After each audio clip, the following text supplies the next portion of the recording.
Hello and welcome to Real Chat with Kat, the podcast dedicated to igniting your entrepreneurial spirit and empowering you to conquer new horizons. In this podcast, we chat with inspiring entrepreneurs on their journey to success through some amazingly insightful and expansive conversations. These episodes thrive on thought-provoking chats where our guests fearlessly explore their path to success, sharing their experiences, failures, and triumphs. No topic is off limits as we deep dive into the talked about and not so talked about pieces it takes to build a business, overcome limiting beliefs, deal with personal struggles, and everything in between that shapes our lives and our businesses.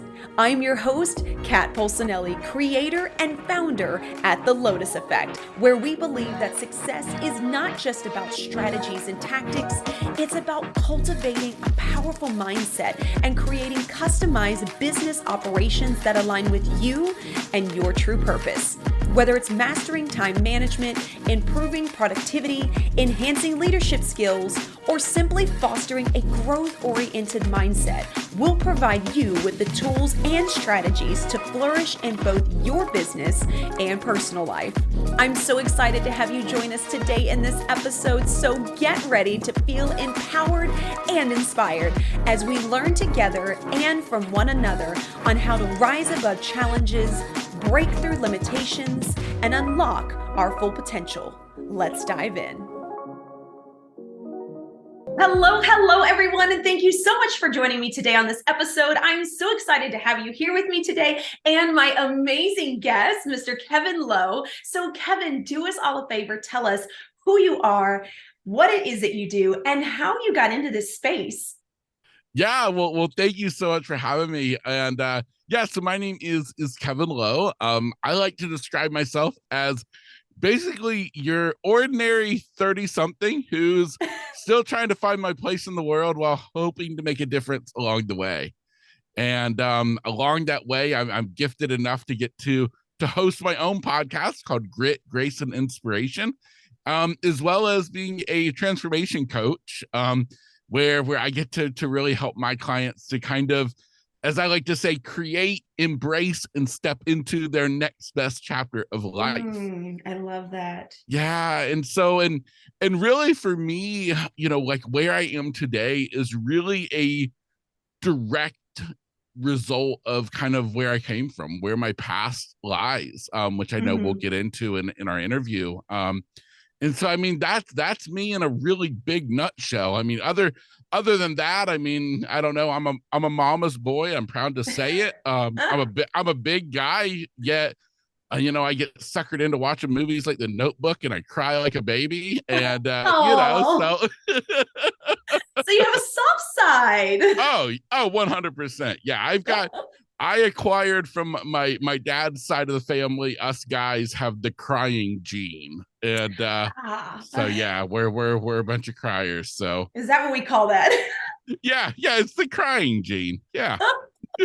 Oh my goodness, I love that so much. Well, Kevin, I hope I need everyone to hear this, and of course we'll promote it at the end as well. But for everyone that's out there, his amazing podcast, Grit, Grace, and Inspiration, which I had the chance of being on and had so much fun. And I love the way that you host it and the stories that you share with other people. And so, when you say you stepped into the transformational coaching space, what do you feel like you focus on with the clients that you have come across?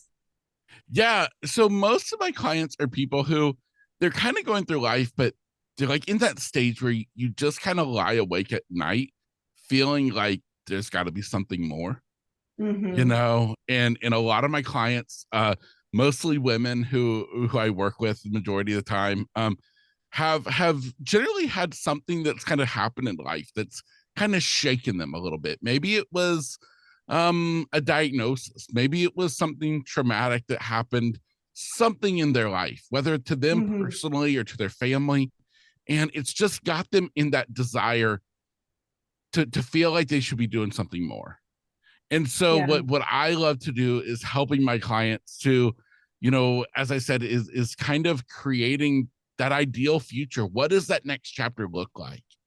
And then, discovering, kind of who they truly are. I feel like so many times when we get so used to the kind of cocktail party introduction of, oh, who are you? And we introduce ourselves kind of like I did today with what our job title is.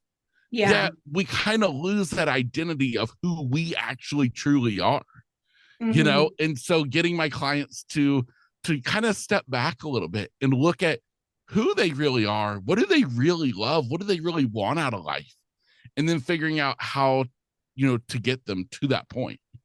I love that so much. And I feel like so many people are craving that. And in the world that we live in today, we are looking for people that can associate with the things that we are going through, that can give us support because they know what it's like to be in that situation. I know that that was a big piece for me when I was going through my healing journey. While I did do therapy and tried a couple of different things, it wasn't until I found someone that had been through some of the things that the conversation just, it went a little differently when we were talking, and it felt more like, oh, okay, so I'm not being judged. Oh, okay, so you do understand on a different level. Do you feel that way when you're having those kinds of conversations?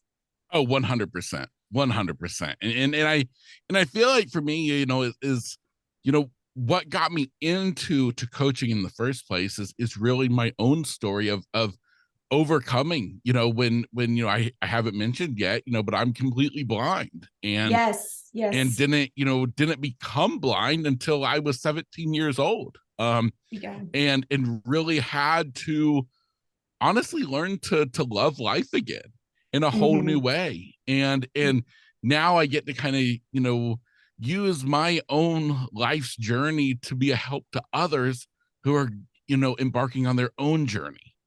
Yeah, and that's something I definitely want to dive into. So if you don't mind, I would love for the audience to hear your story and what it is that, the things that you have been through, because I do think that plays a major role in the decisions that we make in our lives, but it also plays a major role in how we can help others. And there's so many people that I have talked with that have been on this podcast or that I'm working with that have gotten into the space that they're in because of the trials and tribulations that they've been through.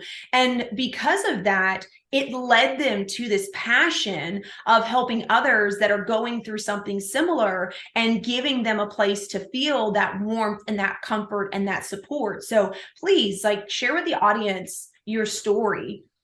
Yeah, absolutely. Absolutely. So we'll go back to the year. It was 2003. At that time I was a junior in high school, 17 years old, kind of living my best life. I had my own truck that I got for my sweet 16. Nice. That was, yeah, it was a beautiful, it was a 96 Ford F-150 4x4. uh Ooh, Forest green, had big mud tires, dual Flowmaster exhaust, exactly what a teenage boy needed to have. of And course. and so that was my baby. And so I had my truck. I grew up, I had a really blessed childhood. I got to do a lot of things, experience a lot. And a big part of my life was riding dirt bikes and four-wheelers. And that was something that I did with my dad. I mean, every weekend we were out in the woods, riding something. And all of a sudden, though, as I tell everybody, in life, typically as it goes, is, things are going good until all of a sudden one day it's not. Mm-hmm. And for me, around this time in my life, I had been having some health issues. We didn't even know that they were issues, but things like that I wasn't growing. Here I am, 17 years old. I'm still only 5'3", had never really hit my growth spurt, had never gone through like full puberty, all these things that a boy should have experienced by this point. Mm-hmm. And my pediatrician kept telling my mom, "Oh, he's just a late bloomer. Don't worry about it. Just everything's okay." Yeah. Well, a mama and a grandmother, they know better than anybody else. And so the two of them, they, were worried, and they knew something was wrong. And so we were waiting on an insurance change to happen. And finally that insurance change happened, and my mom was able to get me to a new family doctor. And that doctor just, I mean, took one look at my chart, one look at me, pulled my mom out into the hallway and was like, listen, something's not right. We've got to get him to a specialist immediately. Long story short, we would go to that specialist. It was an endocrinologist, and that endocrinologist would order me to have a MRI. And because literally in his office that day, he's like, well, I suspect that, you have a brain tumor. Wow. Now, at that point, never heard of anybody having a brain tumor before. This was something never even heard of it, and thought just like, what is this guy even talking about? Mm-hmm. And yet, fast forward a week later, I have this MRI. My mom's driving home from work on a Friday evening, and she was actually headed to meet me and my stepdad and my stepbrother at our boat that we were taking for a weekend trip up the intercoastal waterway up to St. Augustine, Florida for the weekend. Oh. And so she was headed to meet us when she got a call from the doctor. And she answered, and he's like, are you driving? And she's like, yes. He's like, well, I need you to pull over. So she pulled over, and that's when he told her, he said, listen, he said, it's worse than I ever expected. He said he has a brain tumor. It's not good. I have on the other line the leading pediatric neurosurgeon, his office, and I need you to schedule an appointment immediately. Wow. And so that's all we knew at that point. My mom would end up telling me, she ended up waiting to tell me until we got up to St. Augustine. She wasn't sure what to do. She had went to my grandparents' house, her parents' house, talked with her mom, and they both decided, just wait to tell Kevin until you guys get up to St. Augustine. And so she did. And she told me, I remember I was sitting down in the cabin of the boat when she told me the news. And I can remember just getting so upset. And I remember getting out of the boat and running up the dock to the top of the marina. And I remember just arms crossed on the railing, staring out at the marina, just in shock. But at that point, though, I still didn't understand what was going to happen, because there was so much unknown. Yeah. So we went to the appointment with the pediatric neurosurgeon, and he really kind of comforted us. He was an amazing doctor, and he told us everything's going to be okay. He's like, I do these all the time. But we were able to find out more. It was a plum-sized brain tumor right in the center of my head. So it had completely encased my pituitary gland, which your pituitary controls all your body's hormones. So that's why I wasn't growing. That's why I hadn't gone through puberty. That's why now we found out why I had migraine headaches every day of my life. It's because I had this tumor.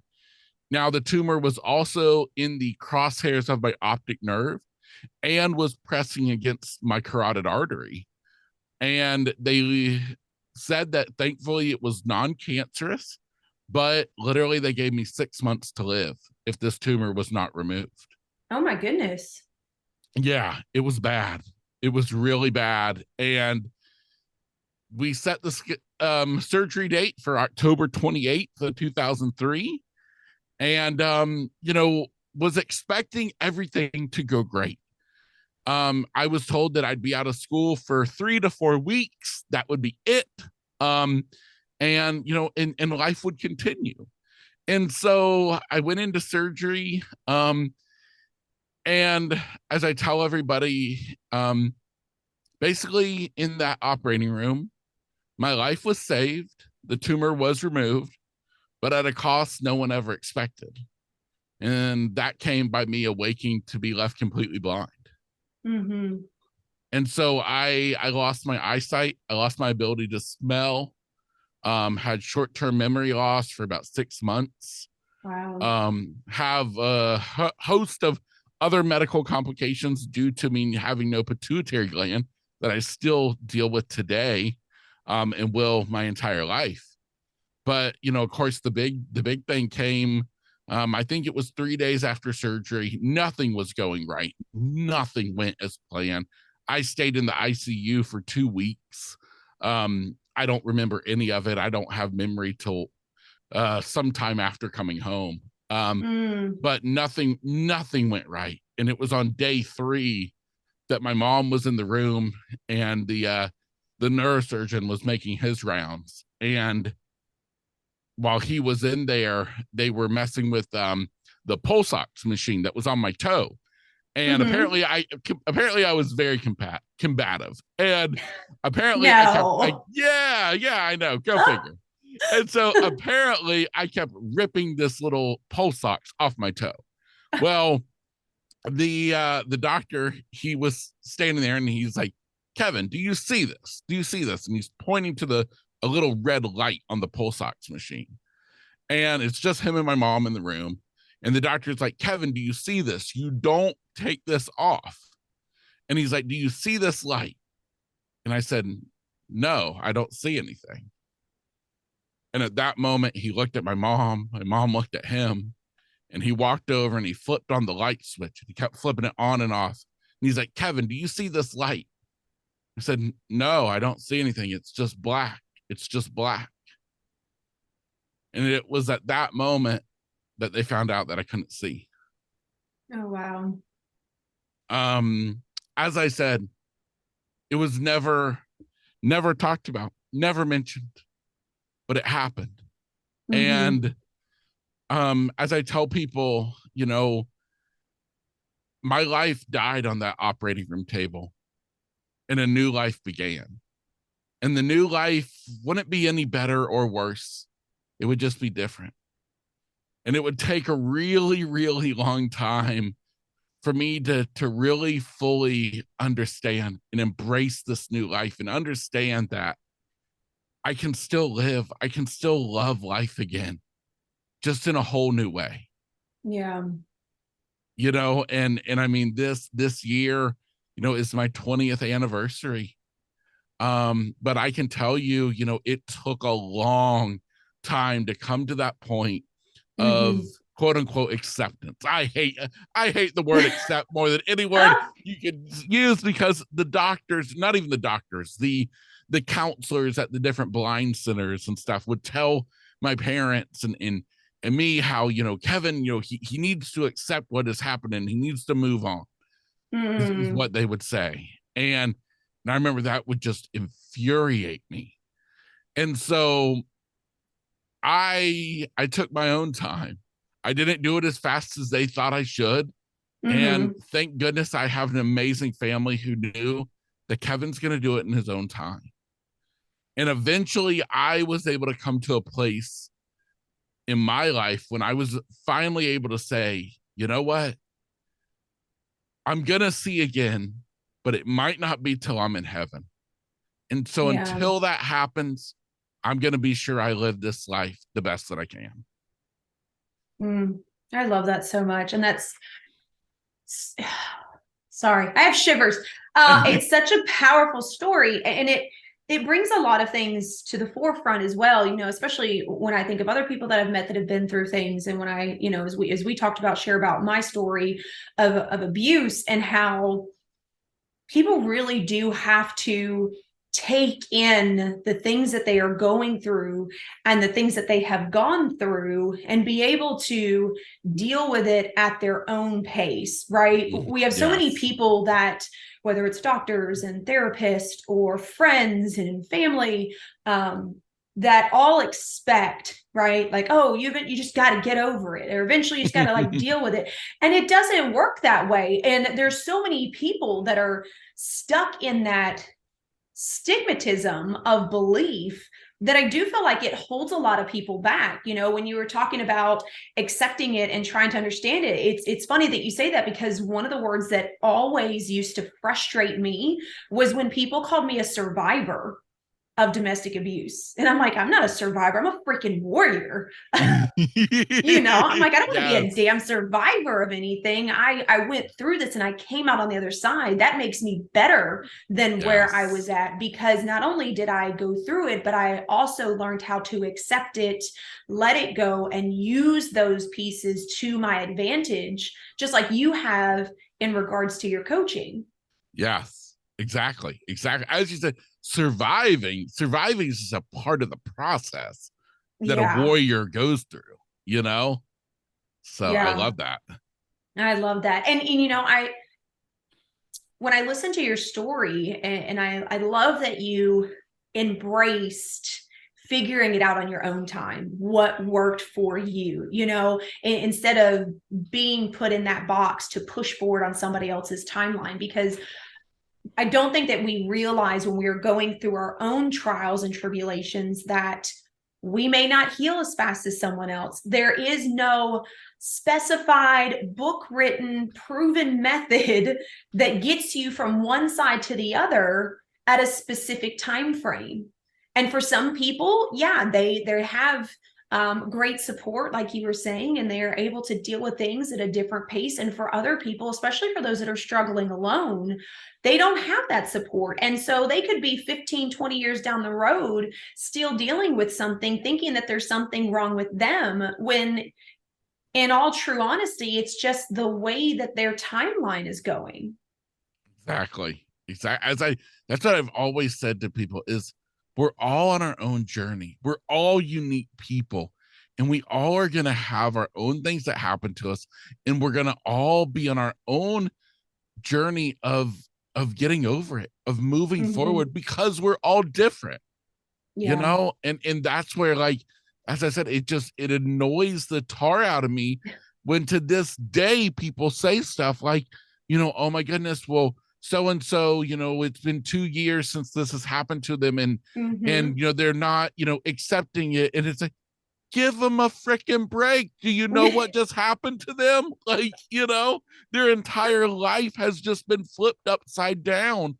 And Yeah. and that's why I tell people like myself, I mean, I was ripped away from gifts that I didn't even know I had. Mm-hmm. And Yeah. I think that's the biggest thing, whether we're talking about others or most importantly, when we talk about ourselves, is to give ourselves a break. This life is Mm-hmm. tough. It is. And when you really think about it, and you really look at it, even from a scientific standpoint, they say that when you go through one bit of trauma, right, it can take months to years for that trauma to be dealt with and taken care of and dissolved by the brain. So when you go through a major trauma like you did, not only are you dealing with that, but you're also dealing with the everyday traumas of not being able to do the things that you could, knowing that now you have to relearn things in a different way, in a different style. Those are all traumas to the brain. It's the same thing when I went through my abuse, and I never really thought about it that way till I was really reading into the psychology of it. And when I thought about the different traumas that I've been through, whether it's, a big trauma or a small trauma, like, holy crap, I spent 8 years in trauma on almost a daily basis. My brain is going to take forever to process those complications, because there's so many things wrapped into it, besides how the brain functions, how it wants to act, but also how the body handles it, the emotions that came up, the cortisol that mixes with it, all of these pieces together that the body and the brain have to try to, like, calm down on a regular basis. And we don't realize that. We just expect, because we do see a lot of other people hide behind a mask, or Yep. we see people that talk about their story, but they're so detached from it that there isn't that understanding piece still there, that we're like, oh, I should be there. I should be there, and I'm not. So now I suck, right? Now it's Yeah. horrible. Now I'm not going to heal. Well, how am I going to do this? I feel like if more people, and I know that this is probably something that you talk about with your clients, and I talk about this too in the mindset aspect, is the more that you can look inside of yourself and you can work to love the inside, the easier it is to accept and the better it is on the outside when you see other people at different levels than you are, versus sticking on the outside, putting that person on a pedestal and not even really realizing that that is what you are doing, and then putting yourself in this tiny little hole and smashing yourself in the dirt because you don't feel like you can live up to their standards. Yeah, exactly. And I think like kind of like, the example I always like to use is to think of our lives as books. And you can go to the library and there's all these books. And yeah, they all have a chapter one, but not a single one of those chapters are the same. And Mm-hmm. so when we look at others, especially social media makes it so easy that we judge ourselves compared to others. Yeah. Yet the fact of the matter is they have a totally different story than you, Yeah. and I feel like that's the biggest thing of helping us to understand that we're all writing our own story. It's our own book. And no, your book doesn't need to sound like the other person's book because it's not their book, it's yours. Yeah. Yeah. And I love that analogy so much. And it's so funny that you bring that up because when I started finally dealing with what I had been through and started on this healing journey, one of the things that I used to tell people is I've already written a book on this part of my life and I don't like it. So it's done. I'm writing a new book because this is a new section. So it can be in a series, but I'm not writing in that story anymore. I want to create a new one. Yeah, see, I love that so much. I love that. So tell me then, as you're going through this journey and you're learning on your own and you're starting to realize that things can be different, that you still can live life and enjoy it just in a different manner. Give me that in between transitional period of where you were at and what kind of got you started in wanting or thinking that this transformational coaching piece really did align with who you are. So it's a long journey because the coaching didn't come in till just about a year, 2 years ago into my story. Now, Okay. to get there, though, that what we led me there, it all kind of fits together so perfectly. And so after going blind, like I said, that was my junior year of high school. I never went back to school the rest of that year. Instead, I was at home dealing with so many medical issues, but I also started having program called Hospital Homebound. And so these were teachers who came to my grandparents' house. My mom would drop me off over at Nana's in the morning. She would go on to work, and I would be there with Nana all day. And I had three different teachers. I had one who taught me my school subjects, another one who taught me how to read Braille and how to use a computer with talking software. And then my Okay.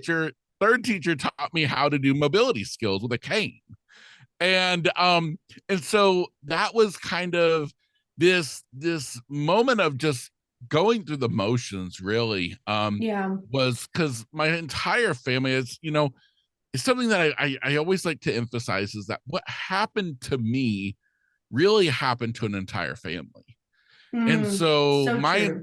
entire family, we were all just going through the motions.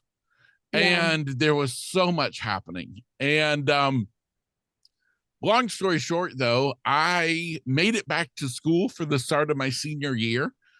Um, I don't know why I had this goal. I don't even know where it came from, other than something that God put on my heart. And I spoke it out loud from literally about the time that this happened. I kept saying, but I still want to be able to graduate with my class. I still want to graduate with my class next year. Mm, And I made it happen. So I went back to school for the start of my senior year.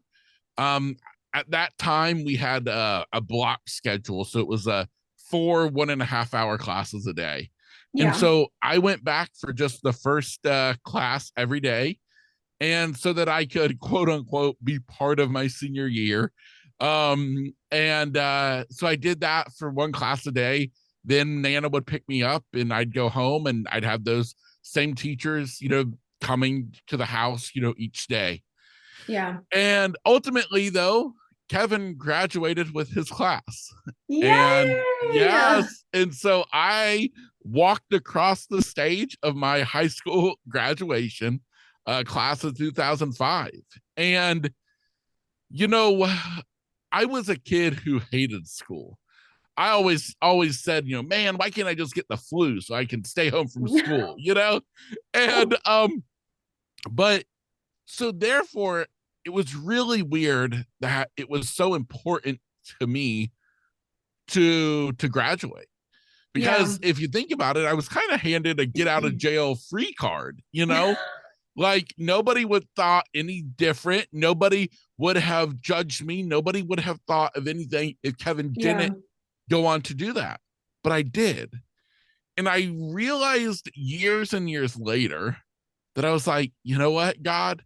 That was God showing me right off the bat that Kevin, even in this new life, you are still going to be capable of doing great things. You Yeah. might have to fight for it. You might have to try a little harder than you used to, but you can still do it. Mm-hmm. And that was a pivotal moment for me. Now, high school ends, and what am I to do? For the next years, was really just spent surviving, of living, of I would spend every day over at my Nana's house, and I would go to blind services. Luckily enough, where I live, right next to our community college, is a whole center for the blind. Have all these Oh, different wow. resources, and so I started taking different classes there, learning different things about technology or what have you. Them trying to force me into this blind world that I really didn't want anything to do with. But I kept just kind of going through the motions. Me and my Nana, we had a great time together. I say that at that moment, I eventually that kind of built this relationship where I could go from being just a grandson to having my grandmother as my best friend. Somebody Yeah. who still to this day I call every night at 8 o'clock to check on her, see what she's watching on TV, Oh. and stuff. And and literally just developed a friendship with my grandmother, which is just Mm-hmm. the most amazing blessing in this world. Um, Things really started to change about 2012. And that was through one of the blind centers. It was Center for the Visually Impaired. They offered me the opportunity to take part in their first ever job readiness program. And at the end of this program, you could get set up with an internship at a business of your choice. And Wow. so I was like, okay, awesome. So I signed up. Now, the job readiness program I compared to blind daycare because it was totally ridiculous and stupid. But I luckily made some friends with two older gentlemen in the class who the three of us were able to just sit in the room and just kind of shake our heads and laugh at how stupid it was. But it led to the internship. Now, Yeah. I didn't know what I wanted to do. Anything that I ever had an idea of doing as a kid was now no more because I couldn't see. And so, two areas of interest were travel and radio. And so, they literally got me an internship at a local travel agency and another internship at a local AM radio station. Oh, how awesome. Yeah. And so, the travel agency was amazing. I had such a good time, got to learn, was booking cruises, and was really enjoying it. The radio station was a total blast. I literally was there 3 mornings a week for the morning drive show. So that was from 5:30 a.m. to 9 a.m. And I just loved it. Mm-hmm. Unfortunately, both of those internships ended and went nowhere. And so now I'm kind of back at square one. And long story, kind of short, is I would end up discovering about creating my own home-based travel business. And so Nice. in January of 2013, I opened the doors to Better Days Travel, and it was a home-based travel agency. And so I operated that all the way up until 2020, when the pandemic took what was to be my best year on record and turned it into a no record, because all of my trips that I had on the books were completely vanished inside of 7 days in Yeah. March of 2020. And now during that period, though, I knew that being a travel agent wasn't what I was quote unquote supposed to do, because I've always been of the belief that what happened to me happened for a reason. Mm-hmm. Because I believe that in this life, the bad stuff that we go through, we can actually turn it around for good by Yeah. figuring out how to use it for our good, to be a benefit to us, a benefit to others. And so I knew that travel wasn't what I was supposed to be doing, but I didn't know what else to do. Well, luckily, the pandemic kind of chose that for me. And they said, poof, you're out of travel, Kev. And so while in the quarantine during the pandemic, May of 2020, I started a podcast. Now, the podcast was at first focused around travel, because I thought I was still going to be a travel agent. God had not notified me of the plans. And Ah! so I had named the podcast, was originally called The Lowdown on Life and Travel. And so I got started on that. And I'm doing the podcast gig. I'm doing it, and I'm really starting to like it. And I'm starting to get such amazing feedback from people. Now, of course, today when I go back and listen to those beginning episodes, I'm like, oh my Lord, how did anybody say anything positive about this stuff? But I kept it rolling, and I realized something important is that when in life, if something we're doing, if it seems too easy, if it seems effortless, that probably means you're headed down the right path. Mm, I Because love that. podcasting was like a river that was flowing, and I was flowing with it on a raft.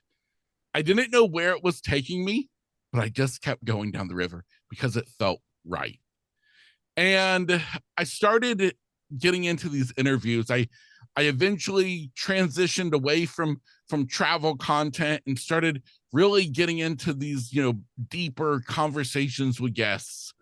And the podcast started making its own evolution. I rebranded it, and then to The Lowdown with Kevin Lowe instead of The Lowdown on Life and Travel.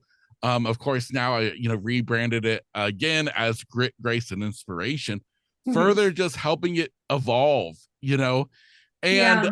I kept having those guests tell me at the end of an interview, they're like, you asked me questions that no one else ever asks me on interviews. Or they would tell me things like, you see parts of my story that no one else ever sees.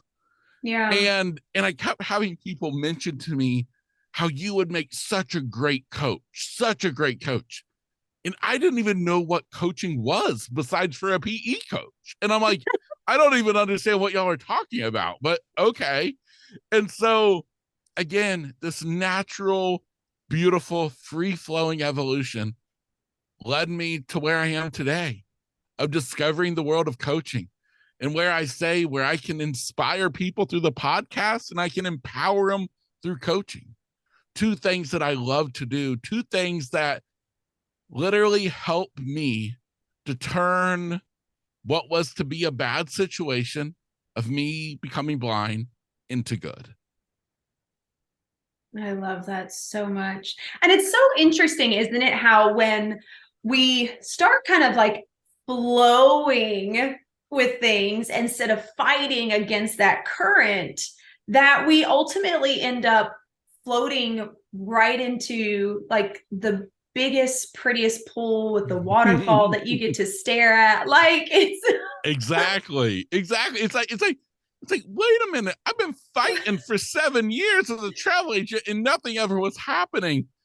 And then all of a sudden I can just lay on my back and do the backstroke, with a pina colada in hand as we float down the lazy river. Like, what the heck? It is. And I agree with that so much, especially considering my own situation. I mean, the people that I've talked with and worked with as well. But when I really think about my own situation, coming out of that like survival mode, as everyone calls it, right? Like my Yep. job was to make sure that my body and my family and my life went the direction I wanted it to go, right? Yes. And Yes. we don't realize when like certain things get slapped in our face and doors close and people don't, people show their true colors and we get all upset thinking that it's something wrong with us. And it's like, no, like if you would really look at it, like it literally is God, the universe, whatever you want to call it, they are giving you a sign. Like if you would just take that hint and be like, okay, you know what? That wasn't meant for me. What can I do now? Right? Like it's so Yes. interesting to see the path that it can take you on. I know that when I started seeing the jobs that I had and when I got into real estate and when I took a corporate job in that, as I moved through that, instead of being like, oh, this didn't work out, this sucks, like I'm terrible at this, I was like, you know what? I learned more of what I enjoy and what I don't enjoy. And now I know when I move to the next one, I'm going to push more for the things that I enjoy and get rid of more of the things that I don't enjoy, which started opening up doors more toward what I really wanted to do, what I really was called to do. And that's how my coaching started. Yeah. I love it. See, that's just awesome. It's amazing. I love it. Kevin, I love your story so much. And I really do. I agree with anyone and everyone that has ever said anything about you. You are an amazing host. The way that you share people's stories is incredible. The intro that you did for me made me look at my life from an outside perspective and want to hug that younger version of me that had been through something that I thought I was, done and over with. And I realized that that part of me still needed that love and affection. So I can't thank you enough for the opportunity that I had. And for anyone else that gets to be a guest, I think that it's an honor to be a part of your podcast and be a part of your world because you're such an inspiring person. And I really do. I am honored to know you and to be able to stay in touch with you and be friends with you. So I want everyone else to be able to follow you as well. But there's one question I always ask all of my guests before we get to the end, and that is, do you have a quote or a piece of advice you would like to leave the audience with today? Oh, wow. Well, first and foremost, thank you for all of what you just said. That was just means the world to me. Um, I'll leave you with this last thing is that what happened to me was devastating. And to be honest, there were times when I wished so badly that this life would end because I hated this new life so bad. Mm-hmm. And even though I would lay in bed at night and I would cry and I would pray and I would ask God to give me the courage to end my life, it would never go any further than that. And the reason it didn't was because I had a base, and that was my faith and my family. My faith is how I kept going. My family was why I kept going. And I developed an equation for myself. Now, again, a kid didn't like school. Why did I come up with a math equation for my motto? I have no idea. But I came up with an equation called faith plus family equals a life worth living. Mm. And what I encourage people to do is that the first thing you want to do when you're ready to really embark on a new journey in life is to create your own life's equation by identifying what it is in your life when all goes wrong, when you have nothing left to fight for. What is that one thing, two things, three things, however many things it is, that's going to make you keep moving forward? For myself, it was my faith in my family. For other people, it could be a host of other things. But that's what I would leave people with is with my equation of faith plus family equals a life worth living. Oh, I love that so much, so much. Oh, Kevin, thank you so much for leaving us with that. And do us all a favor. Tell us, where can everybody find you? How can they connect with you? And how can they get in your world? Yeah, absolutely. Well, I think the best place to go is, if you just want to jump right into a podcast, is search wherever you listen to podcasts. Just search for Grit, Grace, and Inspiration, and you'll find me. Otherwise, the simplest part is just go to my website, and that's gritgraceinspiration.com. And from there, you can not only find the podcast, but can find more about me through my bio on there, or the coaching services, or best of all, just reach out to me, get on my mailing list, get in touch with me. I would be, more than just thrilled to have somebody reach out, who has a question, wants advice, whatever it is, all available there on the website. I love that so much. And I'll be sure to share that in the show notes as well, both his podcast and his website, so that you guys can connect with him and be in his world. And if you guys get a chance, definitely check out the podcast. It is absolutely amazing. I've listened to several pieces. I had the pleasure of being a guest on it as well. So Kevin, I cannot thank you enough for being such an amazing guest today and sharing your story and really showing the transformation that can happen when you embrace the trials that you've been through versus fighting against them to swim upstream, hoping to get the old. Yeah, absolutely. Well, thank you for having me. It's been an absolute pleasure. Oh, of course, of course. And to everybody else out there, I hope you all got some amazing takeaways. Please be sure to share, like, subscribe, send this episode to somebody else that it can empower, it can give courage to. Leave us some comments. Let us know what you thought. And don't forget, until next time, do something positive each and every day for someone different and see the difference that it makes in your life. So until next time, have a fantastic day.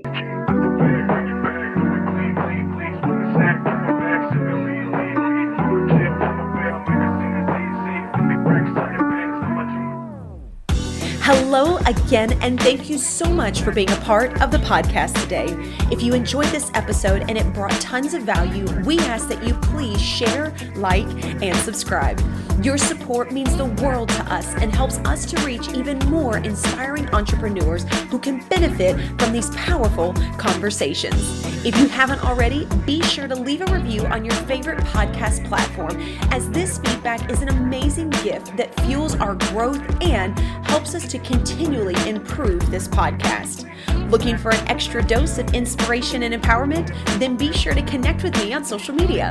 You can find me at The Lotus Effect, where I share valuable resources and tips while sharing my own journey of being an entrepreneur. And if you're interested in learning more about my coaching programs and services, be sure to check out my website at the-lotus-effect.com. Once again, thank you so much for being a part of Real Chat with Kat. Your presence and support makes all the difference. Remember, whether you find yourself in the depths of the mud or on the path of growth, we all have a unique journey. And just like the lotus, some of us start in the dirtiest of mud, yet as we rise and grow, we blossom into something beautiful, unique, and truly one of a kind. To all of my visionaries out there, keep rising and growing as you create your own Lotus Effect.